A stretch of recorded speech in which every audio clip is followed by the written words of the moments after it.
kita tidak boleh melawan kodrat. Ya, setinggi apapun profesi kita, setinggi apapun jabatan kita, sebanyak apapun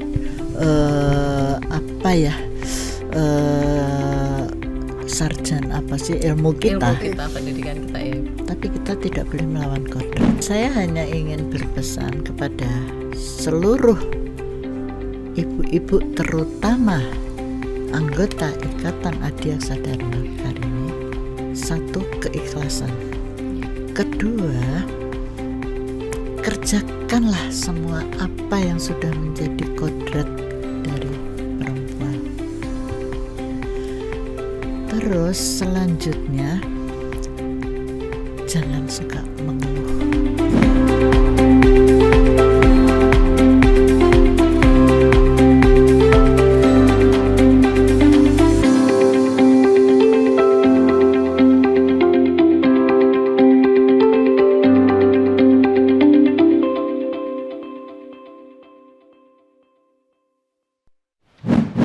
Assalamualaikum warahmatullahi wabarakatuh. Sobat Adiaksa dimanapun Anda berada, saya Marcel. Saya Marta. Masih dalam rangkaian memperingati Hari Kartini pada tanggal 21 April kemarin. Kali ini kita membawakan tema perempuan sukses dalam karir dan keluarga. Suatu kehormatan bagi kami, hari ini kita kedatangan sosok ibu para adiaksa, dan beliau merupakan istri dari Bapak Jaksa Agung Republik Indonesia, dan juga beliau merupakan Ketua Umum Ikatan Adiaksa Dharma Karini. Apa kabar Ibu? Alhamdulillah sehat. Ibu, kami beserta warga Adiaksa dan beserta teman-teman kru mengucapkan mohon maaf lahir batin Ibu. Sama-sama, saya juga mohon maaf lahir batin. Selama ini sebagai orang tua biasanya lebih banyak salah. Bercerita soal Kartini, kita juga mesti ingat, saya rasa semua kita anak lahir dari orang tua. Bercerita soal nama nih Bu izin. Dalam kajian sastra klasik itu terdapat cerita tentang perilaku Panembahan Senopati yang gemar tirakat, menjalani topo broto, mencegah makan tidur dan suka berkelana di tempat sepi.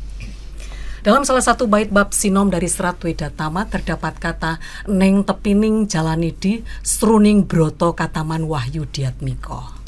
Yang terjemahnya dalam bahasa Indonesia kira-kira seperti ini Bu. Nah di situ ada kata-kata sruning, nama ibu yang kami tahu. Artinya itu adalah kelembutan hati yang utama, berusaha keras mempelajari tentang kebajikan. Jadi itu luar biasa nama itu. Nah Ibu izin ini, kata sruning itu Bu adalah kata dari suatu usaha dan kerja keras. Ibu, bolehkah Ibu ceritakan siapa yang memberi nama sruning dan apa tepatnya arti dan harapan kedua orang tua Ibu atas nama tersebut? Ya, untuk sepintas yang saya tahu dari orang tua saya, terutama Bapak, waktu itu saya nanya, Pak, kenapa saya dikasih nama Seru? Ya, walaupun saya Sruningwati, adik saya Seru Setiawati. Seru itu artinya seru, keras. Nah, kerasnya hati. Neng Wati itu hati, jadi kerasnya hati. Itu aja. Nggak ada yang lain, hanya pesan orang tua harus gigih. Bu, boleh nggak kita tahu di mana Ibu lahir? Terus gimana, mungkin ada cerita-cerita masa kecil Ibu yang menarik yang bisa kita ketahui? Begini ya Mbak ya, saya lahir di Purworejo. Pada waktu itu saya masih istilahnya bayi. Saya hanya dapat cerita dari orang tua saya. Saya usia 1 tahun diajak pindah ke Magelang sama orang tua saya. Sementara waktu itu ayah saya sebagai pegawai dinas pekerjaan umum. Jadi ya karena mungkin masih pegawai bawahan, jadi ya mau nggak mau dipindah di mana saja. Mungkin mbak-mbak ini juga masih baru masuk, ditempatkan di mana sekalipun itu di ujung utara, di ujung barat, di ujung timur, tetap mau. Nah kebetulan ayah saya dipindah ke Magelang. Nah akhirnya saya dibesarkan di Magelang sampai SMA terus saya kuliah saya diantar orang tua di Semarang, tapi orang tua tetap di Magelang. Nah, cerita soal Kartini nih Bu ya, kita tuh pada umumnya hanya tahu dia adalah tokoh emansipasi wanita yang mengupayakan supaya perempuan itu mau belajar dan ada kesamaan emansipasi, artinya sama dengan laki-laki. Nah, berbicara soal itu, Ibu, kalau menurut Ibu sendiri, pandangan Ibu sendiri itu wanita Indonesia itu saat ini tuh seperti apa? Nah, kalau wanita saat ini saya hanya bisa menilai dari satu sisi, bahwa sudah sangat modern, dalam arti banyak kemajuan. Sebenarnya wanita sendiri, menurut bahasa saya yang maaf ngomong ini Jawa, wanita itu artinya wani ditoto, jadi berani untuk ditata. Gitu. Sehingga mau nggak mau sesuai dengan kodratnya kita bersuami, berkeluarga, kita mau nggak mau apa kata suami, istri itu biasanya siap nurut dan memenuhi perintah. Tapi dengan berjalannya waktu, dulu waktu Kartini kita tidak boleh bersekolah. Ya, waktu itu hanya HIS, HBS itu kan. Nah, kalau kita anak-anak dulu ngaWS itu manggil tukang es. Gitu. Jadi di situnya kita terbatas, gerakan kita terbatas. Tapi alhamdulillah dengan semangat Kartini, perjuangan Kartini, kita wanita bisa lebih maju, sangat maju. Karena kita bisa mengetahui dunia luar itu bagaimana, pengetahuan di luar kewanitaan kita, maksudnya kita sebagai wanita itu bagaimana, sehingga sekarang ada kesetaraan gender segala macam itu, karena itu hasil dari perjuangan Kartini.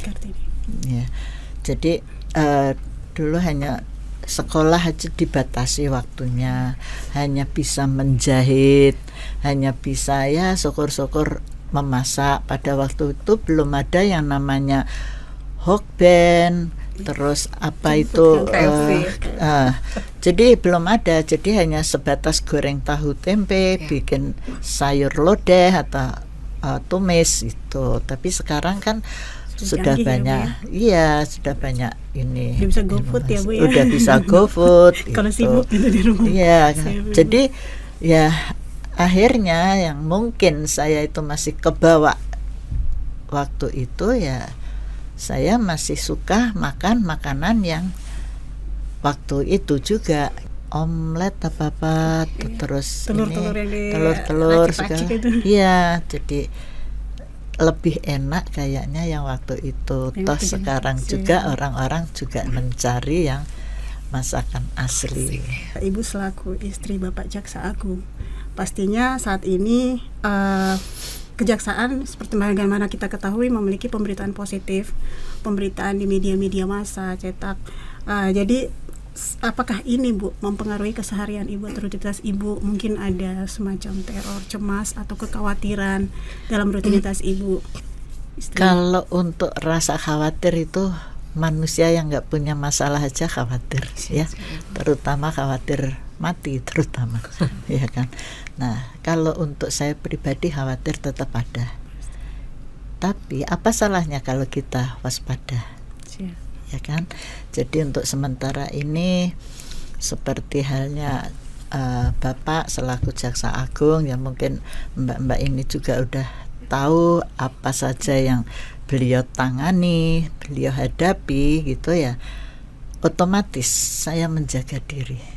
Itu aja. Jadi saya tidak berani istilahnya ikut mencampuri masalah-masalah itu, sekalipun saya tahu, sekalipun saya paham apa yang terjadi, tapi saya tidak pernah untuk bilang ke ibu-ibu terutama. Ya.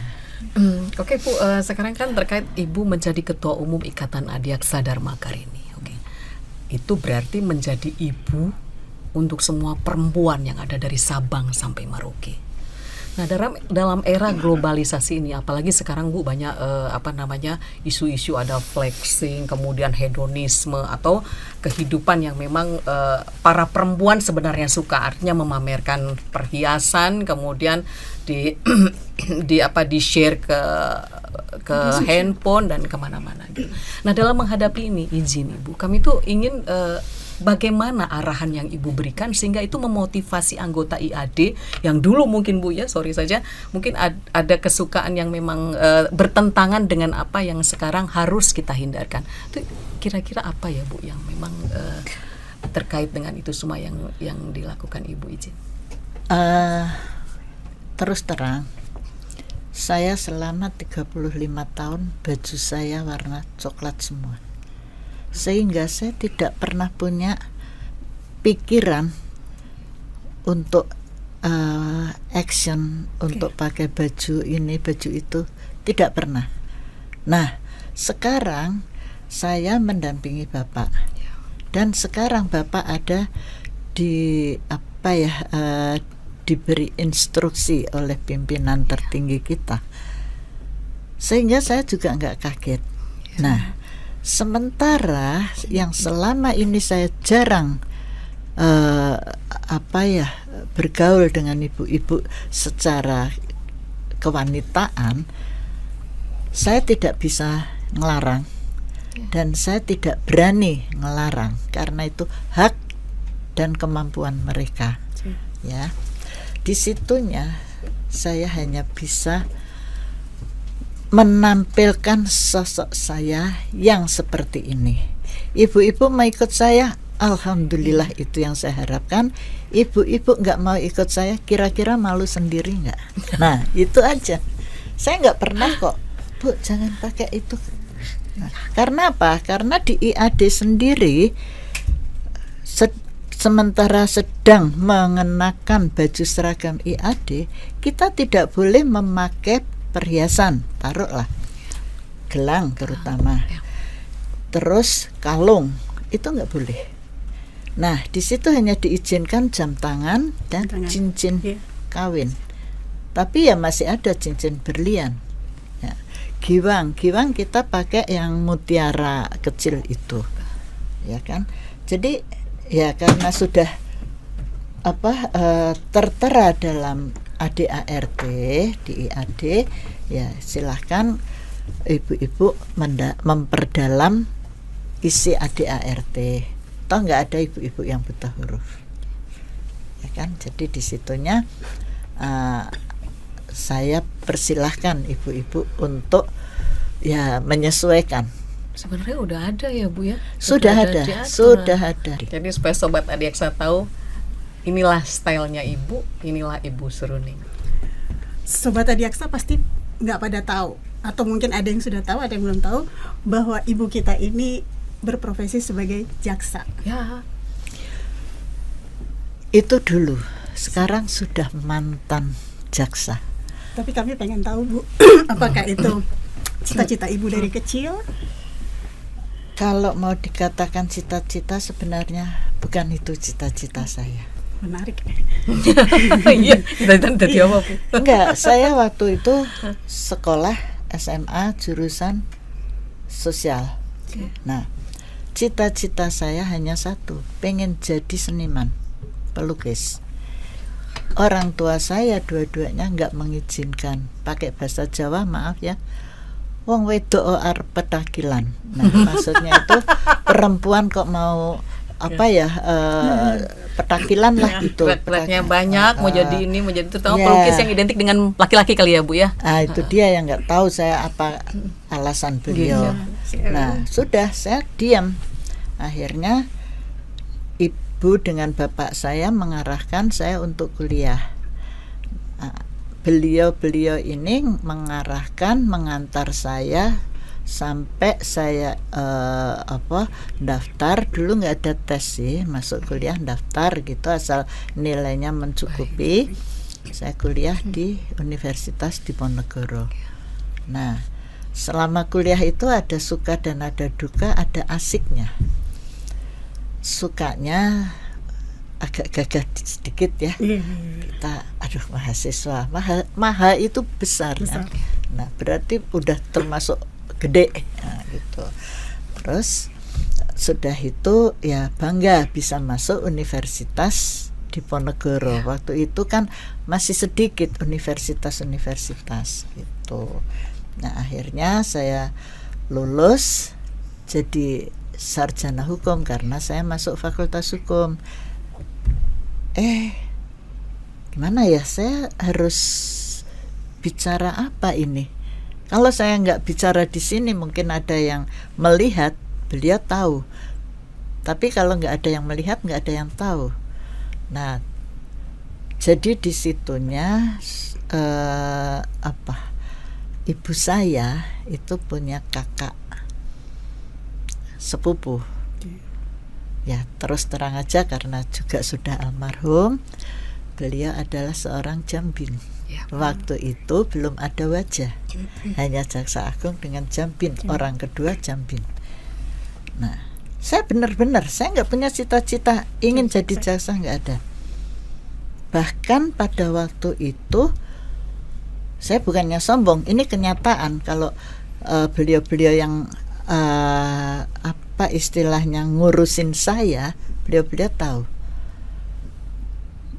Bu, ini ada SK dari Bapak. Waktu itu nggak tahu stafnya Jambin itu, saya namanya juga nggak ingat.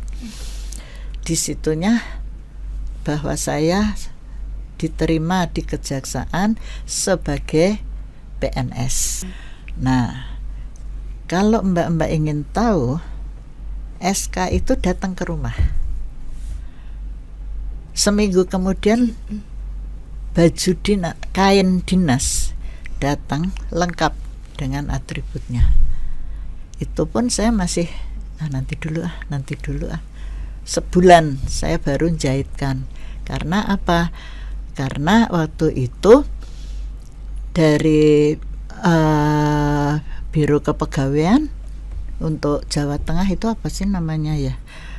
Kalau asisten pembinaan gitu maksudnya? Nggak tahu waktu itu siapa itu, Mbak Tati itu. Beliau nelpon. Nah, Mbak Ning, saya ditelepon dari Jakarta, kapan Mbak Ning mau melaksanakan tugas? Oh, enak bener. Enak ya? Enak. Nah, kapan lagi kalau nggak dulu? Nah, akhirnya saya mulai kerja itu SK itu bulan Maret. Mei pertengahan saya baru melapor karena waktu itu saya berdomisili di Magelang ikut bapak ibu, akhirnya saya ditempatkan di Semarang, di Kejati Semarang. Masih sedikit itu jaksa. Oh, masih sedikit. Apalagi perempuan loh. Apalagi ya. perempuan. Ya, Iya, masih benar-benar. sedikit. Bu, kan jadi jaksa juga roda petakilan juga. Lah saya memang petakilan.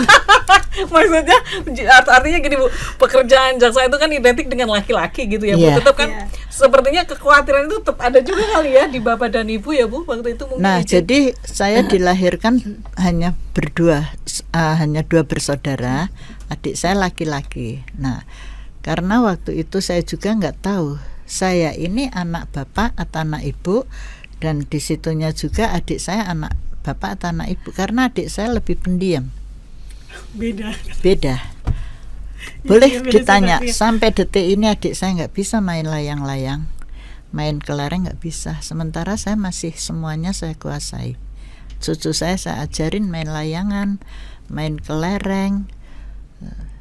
Tuh. Jadi adik saya nggak tahu itu, nggak bisa.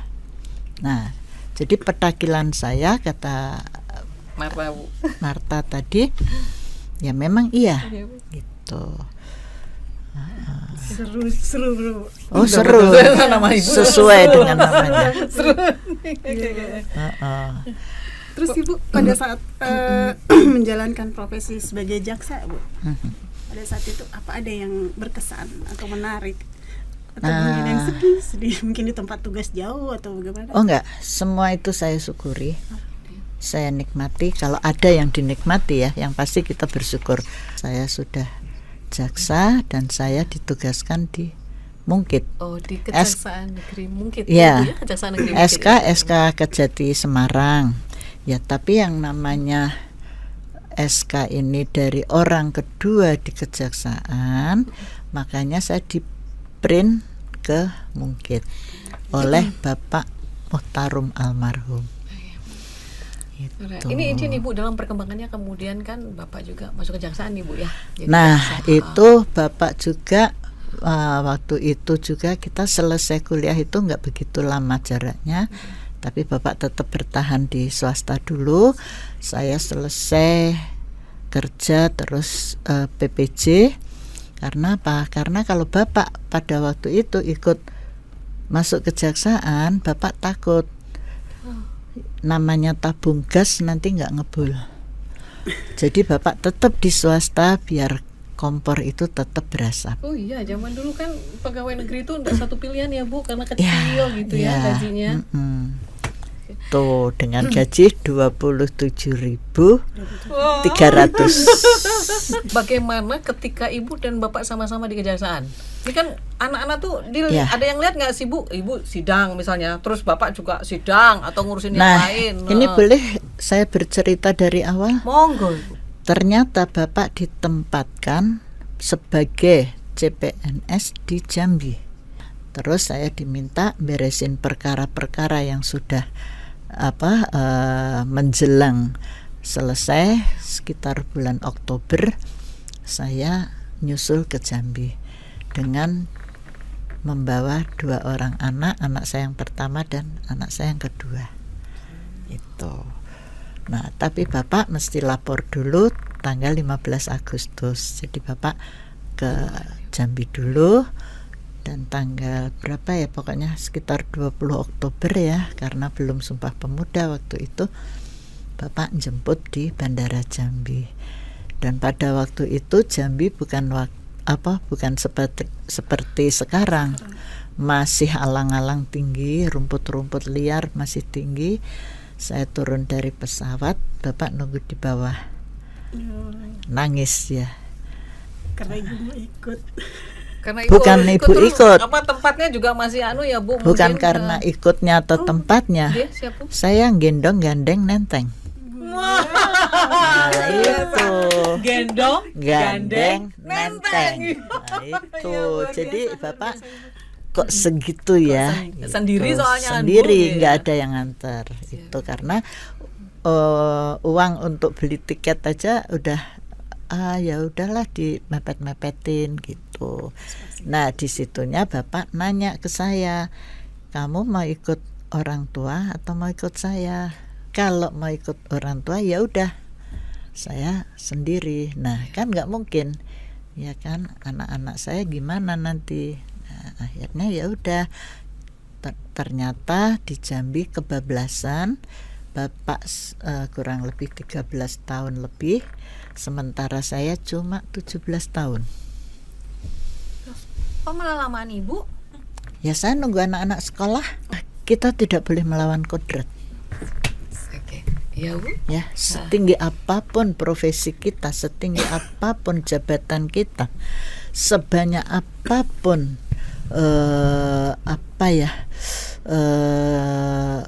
sarjana ilmu kita, pendidikan kita ya Ibu. tapi kita tidak boleh melawan kodrat. Kita harus tetap Perempuan adalah perempuan, wanita adalah wanita. Iya ya, enggak bisa jadi ganti. Jadi disitunya akhirnya saya ikut Bapak ke Jambi.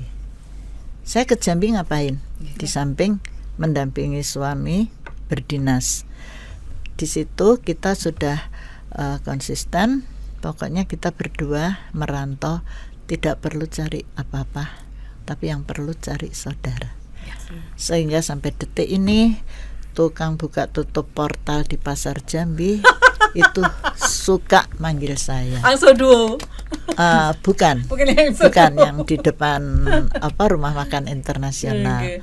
Ya. Dan ada toko swalayan langganan saya pun selalu saya kunjungi kalau saya ke Jambi. Jadi kita tidak memutus tali silaturahmi gitu. Jadi rumah kedua.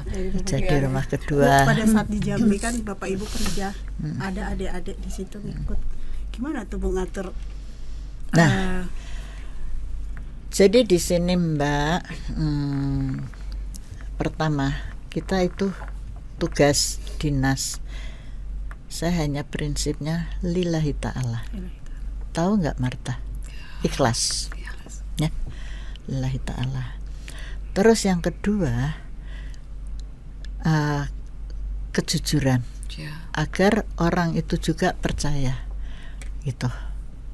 Nah, di situ saya dengan Bapak itu ya, bagaimana ya kita di rantau yang tidak ada saudara sama sekali, ya kita bina dengan teman dekat, kita jaga, ada apa-apa kita sharing gitu kan. Nah akhirnya ya kita lama-lama punya teman, punya ya sudah kayak saudara, terutama kayak Bu Rudi, bapak ibunya Bu Rudi. Nah itu dia. Jadi di situ tidak ada salahnya dan tidak ada jeleknya kalau kemarin 2022 awal pertengahan ya Agustus kita berdua dinobatkan sebagai sosok dan diberi gelar sebagai sosok orang Jambi. Tokoh Jambi kan Jambi. Seperti rumah, jadi rumahnya ibu, bapak dari Jawa Barat, ibu Jawa Tengah. dari Jawa Tengah. Ketemu di Jambi, ya orang Jambi mau menobat, bukan ketemu maksudnya lebih lama di Jambi ya, Bu Izin ya Bu. Lebih lama di Jambi ya dinobatkan jadi Rajo Jambi. Iya, apa gelarnya saya lupa juga. Rajo Jambi siapa Ibu ya. Ternyata tempat kita kemudian hidup, tempat kita bergaul dan teman-teman tuh banyak ya Bu ya, mempengaruhi pola hidup kita, cara berpikir kita, cara pergaulan kita, sehingga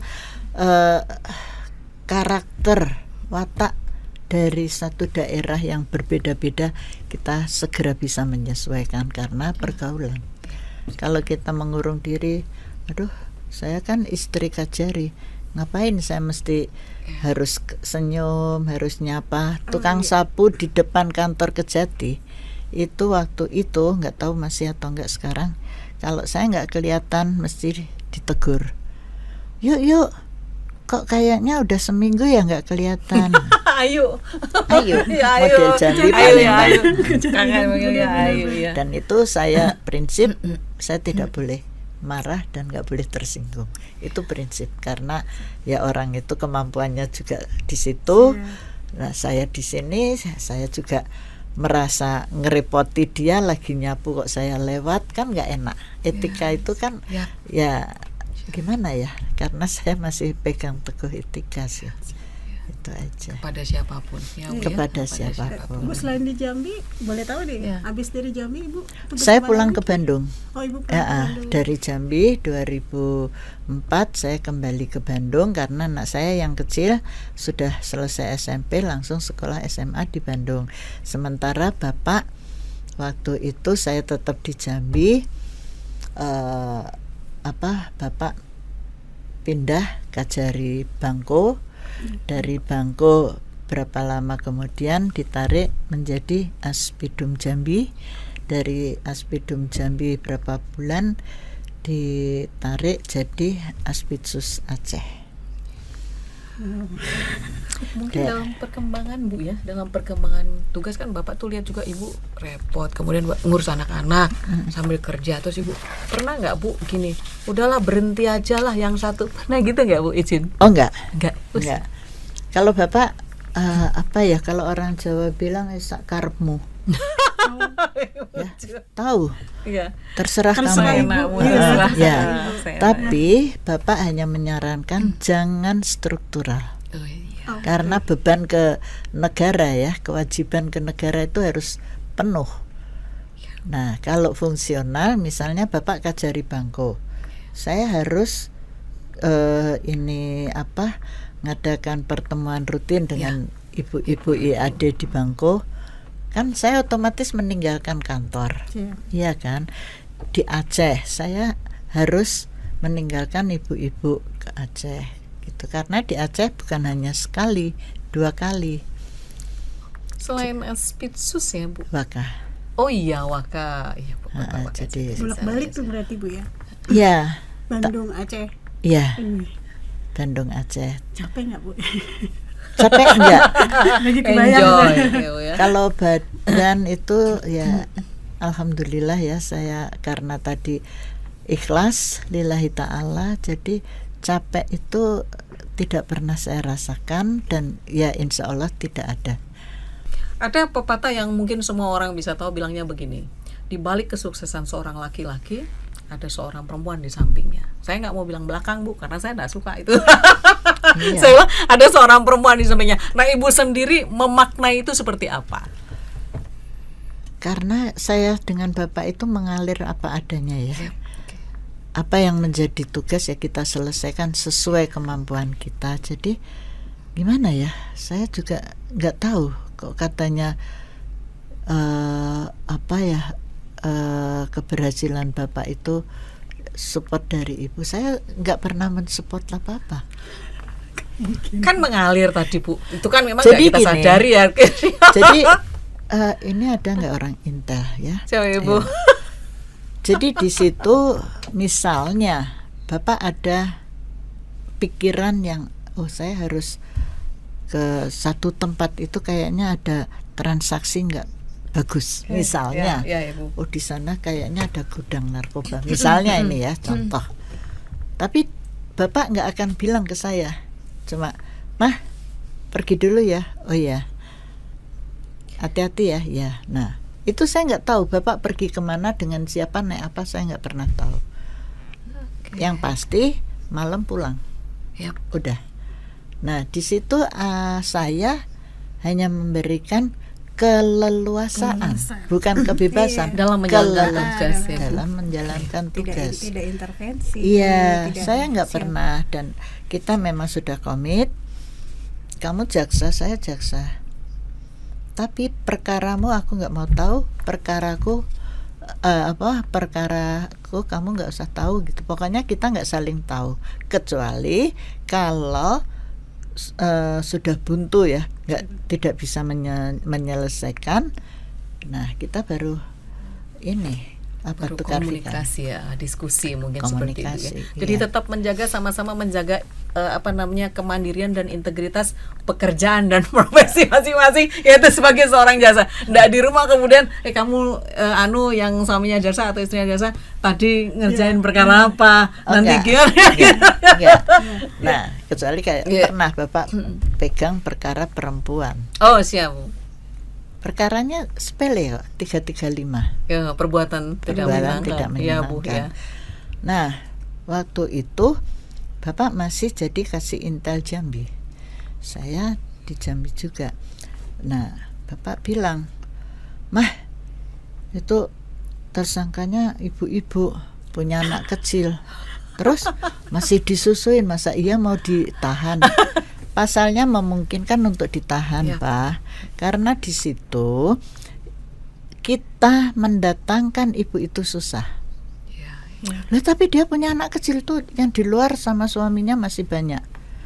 Ya terserah aja. Tapi saya maaf, nggak bisa bantu untuk panggilan saksi. Nah, Bapak nggak tahu, keluar dari meja ruangan saya, balik ke ruangannya, sambil bawa berkas, taruh gebrak di meja saya. Udah kamu aja yang menyelesaikan. Nah ternyata kejujuran itu memang perlu ya kita gali. Nah di situnya ibu itu saya panggil untuk BA15. Bu, ibu bisa baca? Bisa, tolong dibaca. Nah saya mau tanya, Ibu kesini dengan siapa? Dengan suami dan anak-anak. Nah, saya minta tolong almarhum Mbali, panggilkan suami ibu ini dengan anak-anaknya, suruh masuk. Oh ya Bu, siap. Datanglah masuk. Waduh, kok kayak tuyul, 4 orang kecil-kecil yang disusuin satu. Kayaknya nggak mungkin deh. Orang ini kerjaannya apa? Ngidupin anak 5 orang masih butuh ini ya. Perhatian ya. Perhatian. Saya bilang, Pak, ini istri Bapak? Iya. Saya mau tanya Bapak, Ibu diam. Pak, ini anak Bapak berapa? Anak saya baru 2, yang ini dan yang lagi di pangku istri saya. Lah yang 3 anak siapa? Anak kakak saya. Kepalan ya Bu. Iya, Bapak kena tipu kan? Nah, sudah itu, tapi saya jangan ditahan ya Bu. Ya udah sekarang gini, saya di sini kan kerja, ada kepala saya, atasan saya, kepala kejaksaan negeri. Nah terus ini gimana? Ya udah, ini belangko Ibu isi, Bapak saya persilahkan keluar dengan anak-anak. Bu, tapi saya jangan ditahan ya. Iya ya, coba nanti lihat keputusan Kajari itu.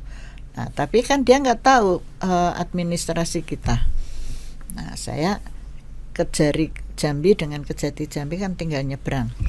Nah saya pesan dengan yang ambil suaminya tadi, tolong ya, nanti saya dikasih tahu bikinkan T4 ya kalau nggak salah apa untuk penahanan.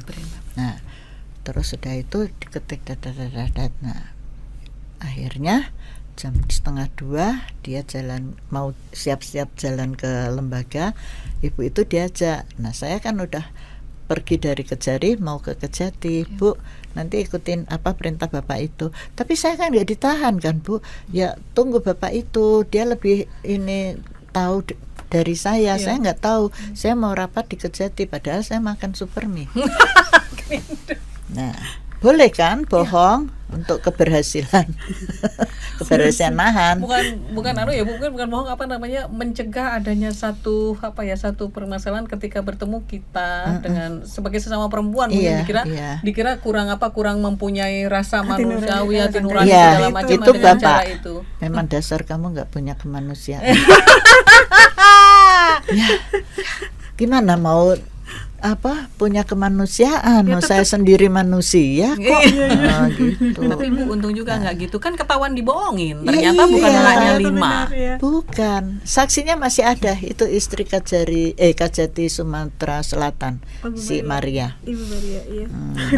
Ada dia. Jadi di situnya akhirnya saya tahan 3 bulan 15 hari, lumayan untuk membuat orang itu jerak. Karena saya prinsip nahan seseorang itu bukan karena apa, untuk tidak mengulangi perbuatan yang tidak benar gitu. Nah, itu Bapak yang marah dengan saya.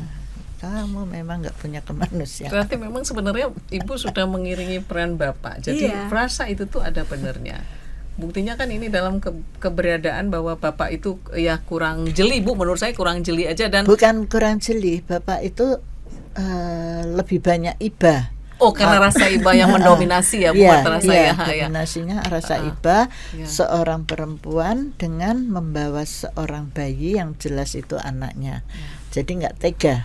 Padahal dikira anaknya 5, padahal cuma 2. Gitu. Jadi ya itulah keuntungan orang pecicilan. Nah, petakilan. Pecicilan bukan petakilan loh Bu. Iya, pecicilan, petakilan ada di saya semua. Nah, yang satu Pak Rudi bilang biayaan. Biayaan. Itu. Bahasa ya so. Ya. Oke, Mas El, apalagi nih kira-kira? Ibu kembali ke organisasi Ikatan Adiaksa Dharma Karini. Pasti Ibu punya strategi untuk memperkenalkan IAD di luar, di eksternal kita. Jadi begini ya Mbak ya, saya memperkenalkan IAD di luar itu tidak mungkin dong saya langsung. Saya hanya sebatas ibu-ibu istri menteri yang kita sebut dengan OASE ya.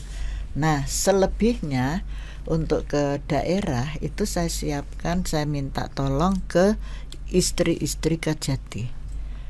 Nah sementara di antara sekian puluh Kejati Itu ada yang aktif, ada yang suka aja. Nah, udah kalau memang nggak bisa terjun langsung, dengan majalah Bina Wacana itu sudah mencerminkan bahwa kita ada organisasi di intern kejaksaan. Tolong, itu pun susah. Nah, ini saya kadang-kadang jadi terpancing emosionalnya. Karena apa? Karena hanya menyebarkan gitu, kalau istilah sekarang Muspida itu Forkumpimda ya. Kok susah banget gitu. Nah, terus ibu-ibu tuh ngapain? Itu saya selalu nanya, ini misalnya Bapak kunjungan kerja diizinkan saya ikut, Bapak ketemu dengan Kapolda atau gubernur gitu kan, saya selalu kepengen ketemu, kenal dengan istri gubernur, istri Kapolda, atau kalau enggak saya langsung tanya ke istri Kajati. Karena ya salah satu untuk menghilangkan image kalau saya seorang istri Kajati yang membawai dan menguasai suatu wilayah itu susah. Gara-garanya sepele, sebutan panggilan. Kalau dia jelas buka jari karena kajarinya. Kalau Mbak ini misalnya disebut buka jati, Kajatinya suami apa istri? Suaminya. Nah, itu yang menyebabkan ibu-ibu itu, saya ini analisa saya, merasa bahwa saya seorang istri pimpinan yang harus kalian ladenin. Itu yang saya sebenarnya masih berusaha untuk menghilangkan itu. Saya udah ngasih contoh ke ibu-ibu. Saya tidak mau didampingi ajudan, ya. Sementara ada yang melekat ke saya itu pun giliran dari Brimob ya, Brimob ya. Nah, itu. Terus driver. Tadinya saya dikasih driver Bapak yang pernah Bapak pakai. Setelah saya pelajari, si Bapak ini kayaknya merasa bangga bahwa dia bawa saya selaku istri pejabat. Saya nggak mau. Saya nggak mau itu. Karena apa? Karena sebagai istri pejabat bukannya mudah, bukannya enteng, bukannya ringan. Ya setidak-tidaknya ada paparasi wartawan atau foto-foto. Nah, nanti diberitakan atau apa. Jadi di situ itulah yang saya tanamkan kepada ibu-ibu. Jadi kalau pas ada pertemuan kayak kemarin Rakernas barang itu buka jati Jawa Barat ya, misalnya. Kajati Jawa Barat perasaan laki-laki. Saya negurnya gitu. Oke. Nah, kalau saya negur, Bu, jangan, itu akan tersinggung, iya kan? Nah, tapi kalau kita agak dibelokkan dikit, loh, Kajati Jawa Barat udah ganti. Perempuan. Gitu aja. Ya, tapi Bu, begini. Itu juga menyebabkan sebenarnya secara filosofi ya Bu ya, secara filosofi menyebabkan mungkin para istri merasa bahwa dia juga adalah pejabat atau pemimpin seperti suaminya. Nah, itu juga mungkin yang menyebabkan mereka kemudian mungkin ya mau dilayani jadi pria ya, tapi Ibu sudah membuat sesuatu yang berubah. Ya, insya artinya Allah, perubahan yang memang itu Bu, kalau kita tidak melakukan dari sekarang memang itu akan terus Bu. Iya. Akan terus. Dan itu kita memerlukan kesabaran ya. Dan saya terus terang aja, enak jadi jaksa itu. Karena ternyata di lingkungan IAD sendiri ibu-ibu itu susah untuk disadarkan. Ya karena apa? Latar belakang pendidikan ibu-ibu itu kan berbeda. Kedudukan ibu-ibu yang bekerja juga beda. Ada yang jadi manajer, ada yang jadi dokter, profesinya beda. Iya. Jadi susah kita arahkan. Untuk hadir di IAD aja susah. Makanya saya bikin surat izin. Tolong di sekretariat ada kan contoh surat izin, biar tanda tangan saya. Itu pun susah, tinggal ngisi blanko. Ya. Ibu, tadi kan untuk istri perempuan yang ada di wilayah kita di Kejaksaan. Nah, sekarang kami ingin nih Bu, para sobat Adiaksa ini bukan hanya terdiri dari jaksa, istri jaksa, bukan hanya ya, tapi mungkin seluruh perempuan Indonesia yang saat ini melihat dan mendengar serta menyaksikan acara podcast ini tuh pengen tahu, selaku seorang perempuan yang bernama Sruning gitu, yang kuat, yang sekarang menjadi Ketua Umum Ikatan Adiaksa Dharma Karini dan pernah menjadi seorang jasa, Bu, apa kira-kira pesan buat Ibu kepada seluruh perempuan Indonesia, terutama begini Bu, kalau dikatakan sekarang perempuan itu rada aneh-aneh kita ini banyak kan, kenapa? Penat mungkin, letih mungkin dengan situasi, apakah mereka sedang bekerja, apakah hanya sebagai seorang ibu rumah tangga. Nah tuh kira-kira menurut Ibu pesan untuk mereka itu apa? Saya hanya ingin berpesan kepada seluruh ibu-ibu, terutama anggota Ikatan Adiaksa Dharma Karini, satu, keikhlasan. Ya. Kedua, kerjakanlah semua apa yang sudah menjadi kodrat dari perempuan. Ya. Terus selanjutnya, jangan suka mengeluh. Yes. Kerjakan semua dengan ikhlas karena sesuai kodrat. Dan kalau boleh saya tambahkan, selama saya kerja sampai detik ini, saya tidak pakai pembantu.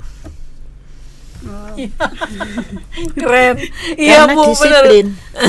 Hanya disiplin aja sebenarnya. Disiplin lillahi ta'ala. Udah ngatur waktu. Dan karena rasa syukur, Saya rasa ikhlas, saya bersyukur. tidak Itu. mengeluh ya Bu. Tidak Memprioritaskan mengeluh. kebutuhan daripada Ya. keinginan ya Bu. Iya, jadi ya hanya itu tadi, ikhlas, bersyukur ya, tambahnya Marta, sesuai kodrat. Ya. Kita akan lepas. Saya nggak pernah kok punya cita-cita, aduh suamiku nggak jadi jaksa agung ya, nggak pernah. Seperti apa yang saya ceritakan kemarin dulu, mungkin Mbak Marta nggak tahu, Mbak siapa? Marcel, Marcel Bu, nggak ya. tahu. Mau dilantik itu tengah malam Bapak telepon, ya. Jadi di situ Bapak nelpon, Mah jam 3 ke Jakarta bisa nggak? Ya insya Allah. Kenapa? Kan boleh kan nanya kenapa kok jam 3 subuh. Besok pagi insya Allah Papa dilantik jadi jaksa agung. Oh ya, alhamdulillah. Cuma bisa ngucap itu. Kasih tahu anak-anak. Anak saya yang pertama saya udah tahu karena dia tinggal di Bintaro. Anak saya yang kedua, ya Mah. Anak saya yang ketiga yang agak kurang yakin. Kurang yakin.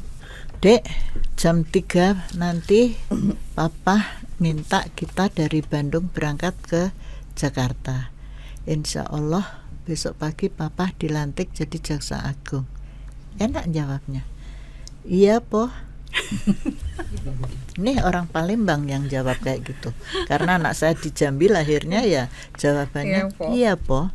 Nah itu aja. Nah dia heran karena ya apa kayak Bapak tidak pernah gimana ya, apa semuanya mengalir, semua dijalankan ya. Tapi ya itu tadi, kejujuran, ya bersyukur lillahi ta'ala, ya apa adanya aja lah kita ikuti. Kita mengalir seperti air, tapi jangan ikut terbawa air ya. Itu aja. Itu 3 pesan yang luar biasa Sobat Adiaksa, yang sebenarnya nggak susah ya Bu dikerjakannya kalau ada kemauan. Kalau orang yang sudah biasa disiplin nggak susah. Tapi kalau yang tidak pernah dan kurang disiplin, susahnya minta ampun. Aduh Ibu, terima kasih sekali nih kami mendapatkan banyak cerita yang luar biasa dari seorang Ibu Ning, Ibu Sru Ning yang luar biasa, istri Jaksa Agung Republik Indonesia, Ibu Ketua Umum Ikatan Adiaksa Dharma Karini. Sobat Adiaksa, pesan yang disampaikan oleh Ibu sungguh bermakna, karena Ibu juga pernah berprofesi sebagai jaksa dan juga menjadi istri seorang jaksa agung. Ini saya rasa kedua hal yang jarang sekali terjadi. Inilah Ibu Sru Ning, Ibu Ketua Umum Ikatan Adiaksa Dharma Karini. Sobat Adiaksa, terima kasih atas perhatian. Terima kasih juga Ibu sudah bersedia memberikan banyak hal kepada kami dan juga kepada para Sobat Adiaksa semua. Kami tutup mungkin acara podcast ini dengan sekali lagi terima kasih. Wassalamualaikum warahmatullahi wabarakatuh. Tetap semangat Sobat Adiaksa.